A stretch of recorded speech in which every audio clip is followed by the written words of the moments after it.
Vamos, primeiro assunto, já vamos de TSE, moçada. Vamos já quebrar o pau aqui hoje. A presidente do Tribunal Superior Eleitoral, ministra Carmen Lúcia, afirmou que as providências para as eleições de 2026 já estão sendo tomadas. Durante a abertura do ano judicial eleitoral, a ministra afirmou que a Justiça Eleitoral trabalha, abre aspas, para garantir eleições livres e democráticas, fecha aspas.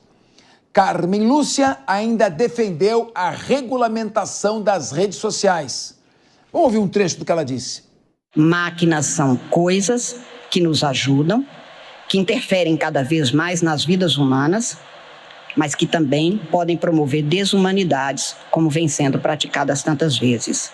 São poderosas algumas das máquinas, é certo, mas é preciso impedir que elas façam prosperar a violência, a agressão e o medo incutido nas pessoas.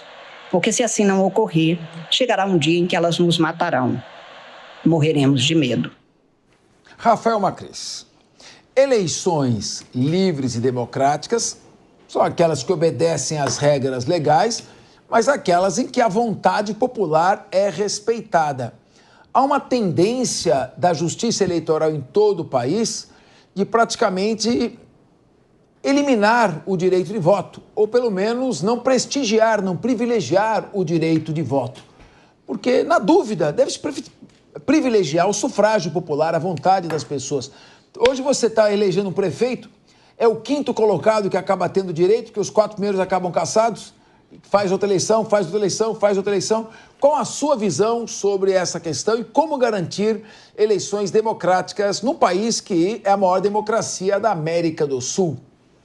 Boa tarde, Fernando Capês, todos os amigos aqui da mesa. É um prazer muito grande estar junto com vocês para a gente discutir um assunto tão importante que é a chamada defesa da democracia, que está tão em pauta ultimamente, né? E a gente vê corriqueiramente o TSE buscando defender a democracia, sempre se colocando preocupado com o uso, o chamado mau uso das redes sociais, mas, na minha opinião, eles esquecem do ponto mais importante e do maior perigo para a democracia, que é justamente a compra de votos. A gente pode puxar um pouco decisões recentes nos últimos anos do TSE. Quantos canais foram desmonetizados aqui no Brasil por conta de decisões do TSE? Quantos meios de comunicação digitais foram multados? Quantos conteúdos foram derrubados? Quantas páginas caíram por conta de decisões do TSE? Quantas vezes as chamadas Big Techs, que são donas das redes sociais, foram perseguidas ou questionadas indevidamente por conta dessa patrulha que o TSE anda fazendo? Mas, por outro lado, a gente vê que esse problema que destrói de verdade a democracia, que é a compra de votos, ele não é perseguido com essa força. Isso ocorre, Capês, das mais diversas formas nas eleições, principalmente nos estados do Norte e do Nordeste, curiosamente dominados pelo PT e pelo Centrão. Então, a compra de votos, ao passo que ela é deixada de lado nessa luta pela democracia, eu não vejo efetividade no que o TSE tem fazendo em perseguir os atores das redes sociais.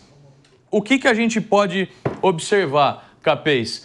Por que o TSE não adianta o debate, não questiona, não averigua com muito mais afinco a questão das emendas parlamentares, por exemplo, que só no ano passado foram mais de 50 bilhões de reais liberados em emendas parlamentares. Muitas delas as chamadas emendas PIX, ou seja, o antigo orçamento secreto, que hoje sequer há uma transparência ou uma rastreabilidade razoáveis por parte tanto dos órgãos competentes quanto da própria população. E a gente sabe que essa ferramenta e essa arma é usada de maneira abrupta para a compra de votos nos estados do Norte e do Nordeste. E outra coisa também, que às vezes é até mais descarada, a compra de votos por assistencialismo barato, como a doação de cestas básicas, ou então a doação de um botijão de gás, ou até mesmo no próprio dia das eleições, em que políticos corruptos, aqueles chefões de certas regiões mais pobres do Brasil, realmente compram os votos que tem nas casas e nas famílias, utilizando o terror e o medo ou o próprio dinheiro no fim do dia. Para mim, isso deveria ser uma preocupação muito mais forte do TSE do que perseguir as redes sociais. Ou nós eliminamos de uma vez por todas a compra de votos no país, ou a democracia vai se tornar cada vez mais uma questão utópica e de debate entre nós do que uma efetividade de prática no Brasil. Muito bem. O Leandro Ferreira estava em Cuba. Isto, foi visitar lá nossos irmãozinhos cubanos e me mandou uma foto com o Frei Beto. Você transmitiu meu abraço ou não? Ficou de guerigueri? Aquele aí momento, Capês, infelizmente a gente já tinha se desencontrado quando eu recebi sua mensagem, mas a gente fala com o Frei Beto depois, na missa de domingo. Então tá bom, fechado. Meu querido, o que você acha? Nós estamos aqui comentando a declaração da presidente do Tribunal Superior Eleitoral, ministra Carmen Lúcia, de que é preciso garantir eleições livres e democráticas. Agora, até que ponto o controle da legalidade começa a ser mais realista que o rei e suprimir a vontade popular que, no fundo, as eleições querem traduzir o desejo do povo?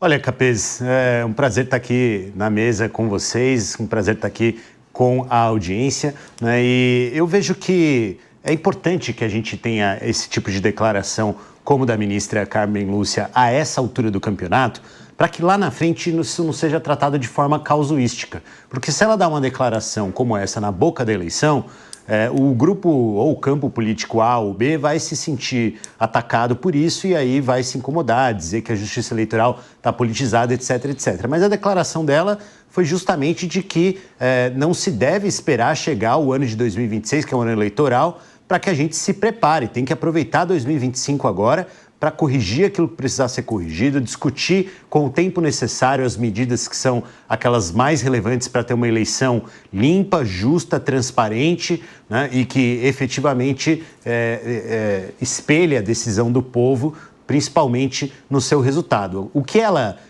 disse com um pouco mais de força é que o avanço da tecnologia precisa ser acompanhado da evolução da regulamentação dessas tecnologias. Isso eu acho natural, né, que se debata, e eu espero que quanto mais antecedência se dê a isso, melhor, né, porque aí não vai ter choro nem vela na hora da eleição de gente que acha que foi prejudicado por isso.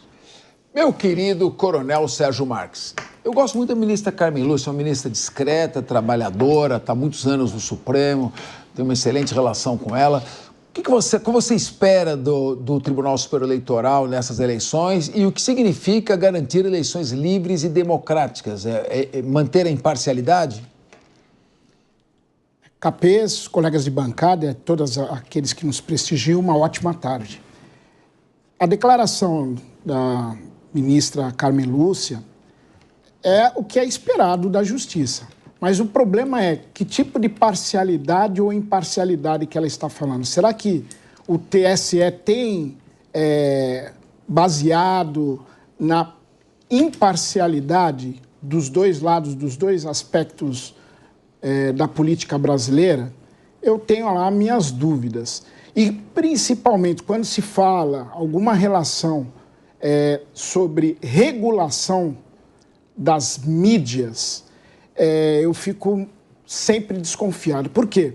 As redes sociais acabaram libertando daquela notícia que vinha embrulhada, enlatada para as pessoas. Então, com as redes sociais, outros pontos de vista as pessoas podem ter. Então, eu fico preocupado com esse conceito de parcialidade, ou imparcialidade, no caso, que é falado pelo TSE. Eu não vejo uma mão pesada tão forte como elementos, por exemplo, da esquerda brasileira. Eu vejo muito com elementos da direita brasileira, mas com a esquerda, com situações homólogas, eu não vejo. Então fica aqui o questionamento. Rodolfo Marins, o que esperar aí das próximas eleições, da atuação da Justiça Eleitoral na presidência da nossa querida ministra Carmen Lúcia? Muito bem, Capês. Boa tarde a todos, meus amigos de bancada. Vale lembrar, Capês, que a ministra Carmen Lúcia deixa o TSE em agosto de 26 e que será presidido ali pelo ministro Cássio Nunes. Ou seja, a ministra Carmen Lúcia, ela faz nesse momento uma sinalização já tentando colocar ordem naquilo que nós chamamos de desordem em 2022. Então, é uma sinalização mais do que pertinente nesse momento. Muito bem.